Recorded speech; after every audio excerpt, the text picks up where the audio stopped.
how Mendakiapi. Yahiti Wopula Chichapalo. Delaney Apple Machapna, Wawoki Tokahe, Lakochaje, Emiech. Homoxila Manderson, Uyuchbecha, Imachava, Imatama. I just was asking Justin, like, what should I talk about? He said, oh, they'll ask you questions. I'm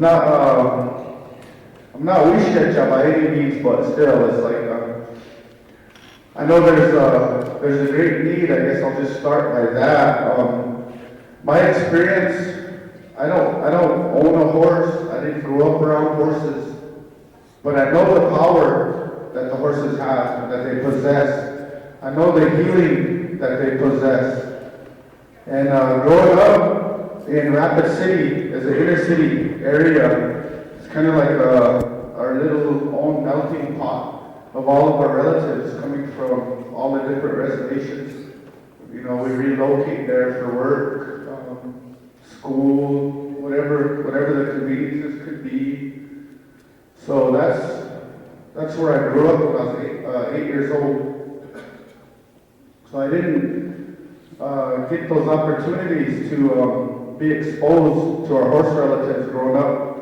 It was McDonald's and jukeboxes or video games and dirt bikes and stuff like that. So I always thought maybe I missed out on a lot, when I was growing up.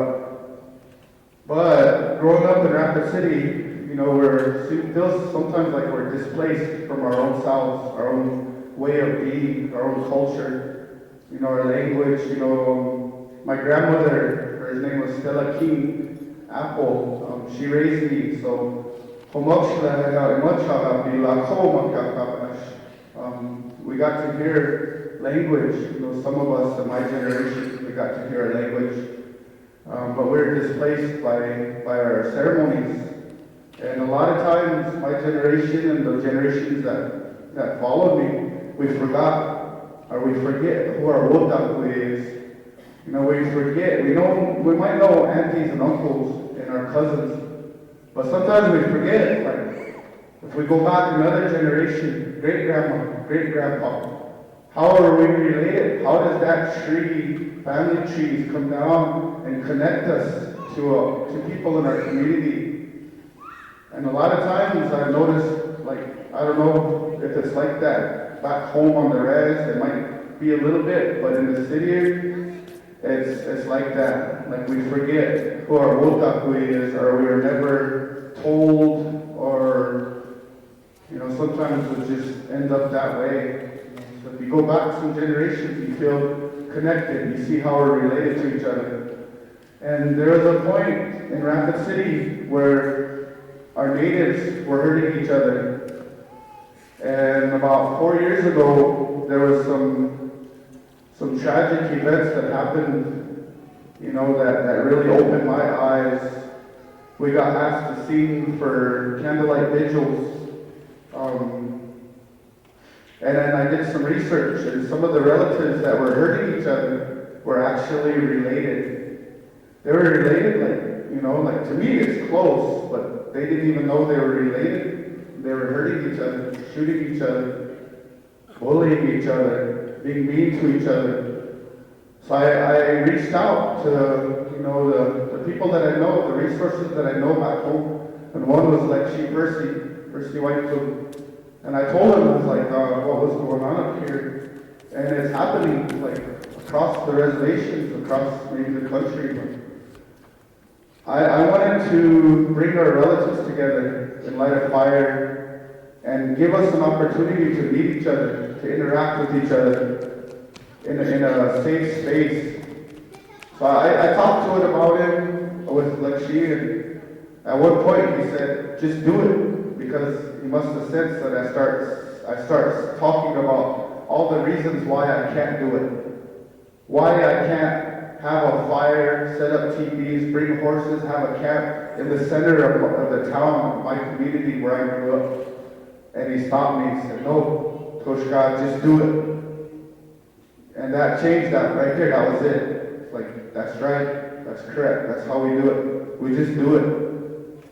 So that was the beginning for my involvement in our community horse camps. I called on our relatives, from the Bigfoot ride, the Oma Katokata ride.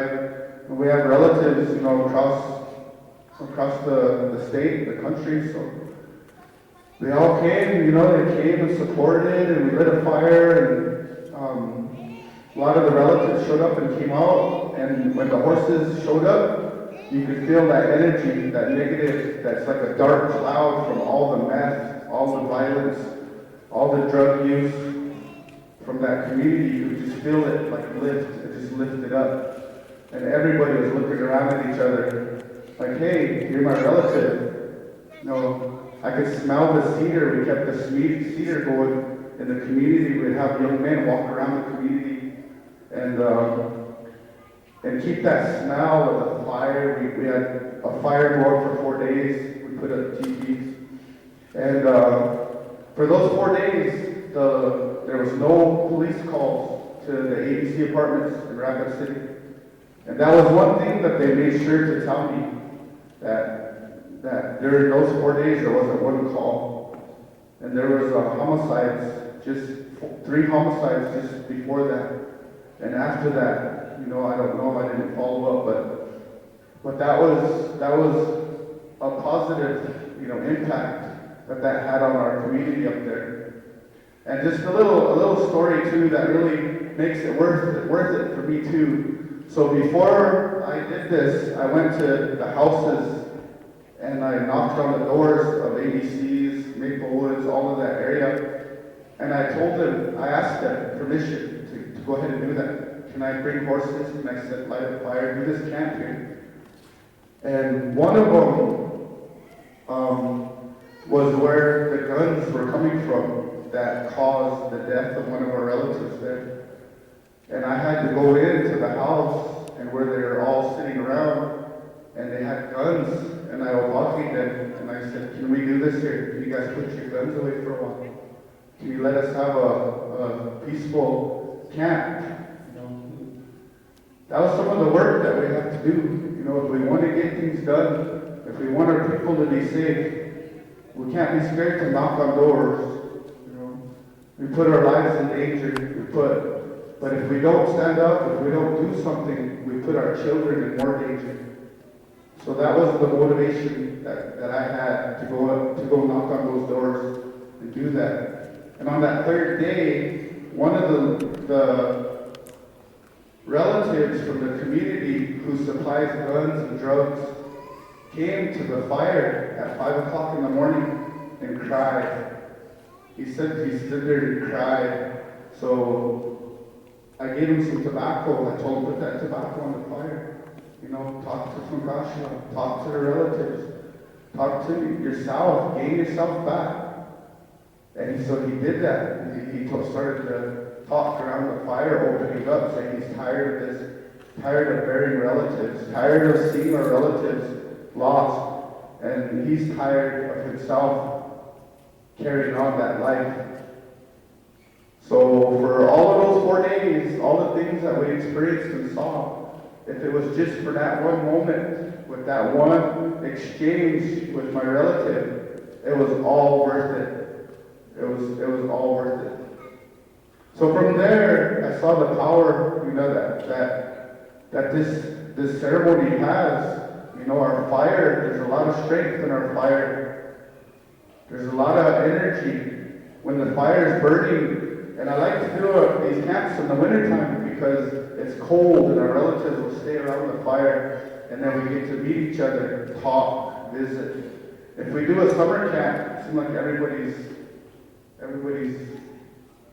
like displaced, and it kind of defeated that whole purpose of coming together. So there's a lot of power I've seen, and I just asked Lexi and some of my other relatives if we wanted to do this again. They asked for it as a consensus. We've seen the power in it and the strength. So we wanted to actually do an actual camp, like a live-in camp, a functioning camp. So that's the start. And we've gone 4 years. This last year was our 4th year. I don't know if we're going to do it again. I don't know.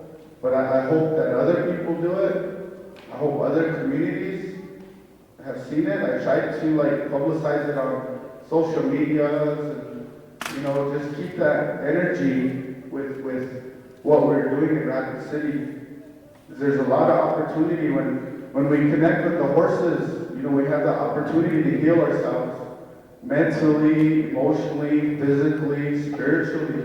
In all ways, we have the opportunity. And those relatives, horse relatives, with their compassion and love, they offer that for us. I feel like we're lost. In a lot of ways, we're lost. Everything's not okay. When one of us is out there strung out on meth, on alcohol, drugs, that affects all of us in some way or another. So if we have an opportunity to do something, like my Lexi said, do it. Let's just do it. So let's bring our horses back to our communities. Let's light those fires. Put it right in the center of the community, not out somewhere in the, let's do it right in the community. Anyway, that's just how I would like to do it, like to see it. Because when people, like I said, we think we're not related to each other. And I noticed that growing up in Rapid City and maybe even back home we live in these square houses. And we think that just a wall separates us and our families, separates everything. And maybe it wasn't like that when we lived in teepees and camps and traveled. We communicated, we talked to each other, we visited, we knew everything about each other and the camp. And that's how we progressed and survived. Today, when we live in these apartments, we don't even know who's living next door. And we don't share that responsibility of community because there's a wall there or a house. So when we bring these out, like I remember sitting around the fire at the ADCs, and I just had this weird feeling, and I looked back, and all along the upper housing, the upper bedrooms of the apartment complex, there was people sitting outside, sitting at their windows, looking out this way. And as the days go on, they start to come out. And that's the hopes that they'll meet each other and take on those responsibilities of being moda with relatives. Those are all dreams, all hopes. And I've seen some of it. I've seen it happen. A lot of our relatives came back by the fire. They could smell the smoke, the cedar. They come out. So that's what I want for my community in Rapid City. And I know it's going on our communities. All my relatives, they have horses. They raise horses. They know, growing up around horses and the power of them.